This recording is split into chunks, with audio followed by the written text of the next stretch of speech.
What might a Trump authoritarian dictatorship look like, and can he suspend the elections? What happens this fall, let's say the last week of October? The polls show that Donald Trump is going to lose by a landslide. The Republican secretaries of state have thrown as many people off the voting rolls as they can, but these are red states, so it almost doesn't matter. And, you know, because people are still going to vote in the blue states and the purple states, and it's looking like Trump is going to go down in flames. And so he lobs some missiles into Tehran, and Tehran, you know, and Iran throws some missiles back at us in the Gulf and shuts down the Straits of Hormuz. And Trump says, hey, we've got a national emergency. Now, he has already declared a national emergency once.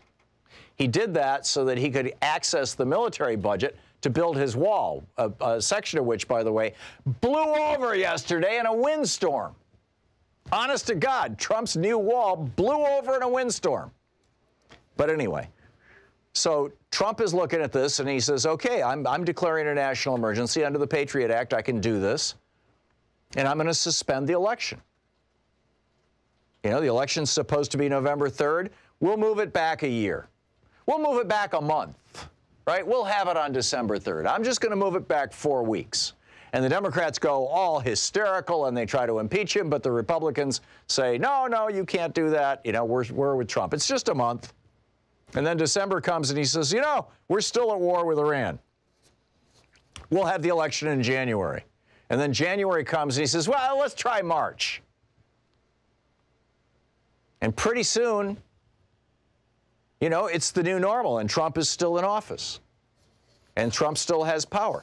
The single most important defining characteristic of an authoritarian dictatorship is that the authoritarian leader uses the power of the state to maintain his own personal power.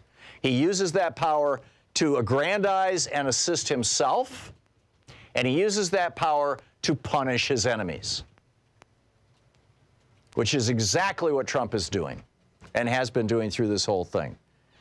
Now, the founders and the framers of the Constitution were, you know, very clearly understood this, and that's why they came up with this idea of a government that is shattered into 4 pieces. 3 distinct branches of government, and one of those branches is divided itself into the House and Senate, so that none of these 3 branches will end up with absolute power. And, you know, it held, more or less, until now. But now, you know, with Mitch McConnell promoting this idea that Dershowitz laid out yesterday, that he's trying to walk back a little bit on TV, but we all know, you know, this is the 3rd or 4th time he's done this. It's like his saying, oh, yeah, when I got, his saying that when he got massages from underage girls at Jeffrey Epstein's island or mansion or wherever it was, he kept his underwear on, don't you know? Right.